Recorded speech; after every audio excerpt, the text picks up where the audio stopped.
കോഴിക്കോട് സരോവരം തണ്ണീർത്തടം നികത്താൻ ഭൂമാഫിയെ അനുവദിക്കില്ലെന്ന് പ്രഖ്യാപിച്ചുകൊണ്ട് കർഷക തൊഴിലാളി യൂണിയനും കർഷക സംഘവും പ്രകടനവും പൊതുയോഗവും സംഘടിപ്പിച്ചു. 242 ഏക്കറോളം വ്യാപിച്ചു കിടക്കുന്ന തണ്ണീർത്തടം ഭൂമാഫിയ മണ്ണിട്ട് നികത്തി ജൈവ വൈവിധ്യങ്ങൾ ഇല്ലാതാക്കുന്ന സാഹചര്യത്തിലാണ് പ്രതിഷേധ സമരത്തിന് തുടക്കം കുറിച്ചത്. കോഴിക്കോടിന്റെ പാരിസ്ഥിതിക ജൈവ വൈവിധ്യങ്ങളുടെ ഉറവിടം എന്ന് വിശേഷിപ്പിക്കാവുന്ന കോട്ടൂളി സരോവരം തണ്ണീർത്തടങ്ങൾ മണ്ണിട്ട് നികത്തുന്നവർക്കെതിരെ ശക്തമായ നടപടി സ്വീകരിക്കണമെന്ന് ആവശ്യപ്പെട്ടാണ് കർഷക സംഘത്തിന്റെയും കർഷക തൊഴിലാളി യൂണിയന്റെയും നേതൃത്വത്തിൽ പ്രതിഷേധ മാർച്ചും പൊതുയോഗവും സംഘടിപ്പിച്ചത്. പൊതുയോഗം കർഷക സംഘം ജില്ലാ കമ്മിറ്റി അംഗം ടി.വി. നിർമ്മലൻ ഉദ്ഘാടനം ചെയ്തു.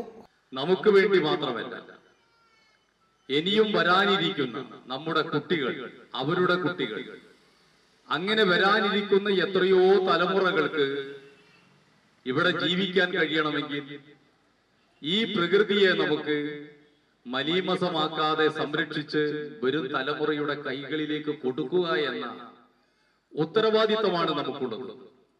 സത്യത്തിൽ നാം എല്ലാം ഒരു കാവൽക്കാർ മാത്രമാണ്. ഇതിനിയും വരാനിരിക്കുന്നവരുടേതാണ് ഈ ഭൂമിയും ഈ ഭൂമിയിലെ പ്രകൃതി സമ്പത്തല്ല.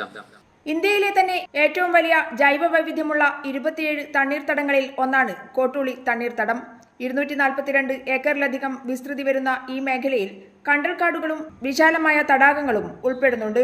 29 ഇനം കണ്ടലുകൾ, മറ്റ് അപൂർവ സസ്യങ്ങൾ, 19 ഇനം ജലസസ്യങ്ങൾ, 13 ഇനം മത്സ്യങ്ങൾ തുടങ്ങി ജൈവ വൈവിധ്യങ്ങളുടെ ഒരു വൻ ശേഖരം തന്നെ ഇവിടെയുണ്ട്.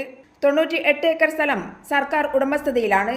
കോട്ടൂളി തണ്ണീർത്തടത്തിന്റെ ശാശ്വത സംരക്ഷണത്തിനാണ് 2007 സരോവരം ബയോ പാർക്ക് എന്ന പദ്ധതി വികസിപ്പിച്ചത്.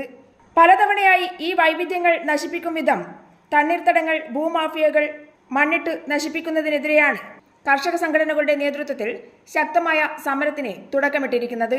കൈരളി ന്യൂസ്, കോഴിക്കോട്.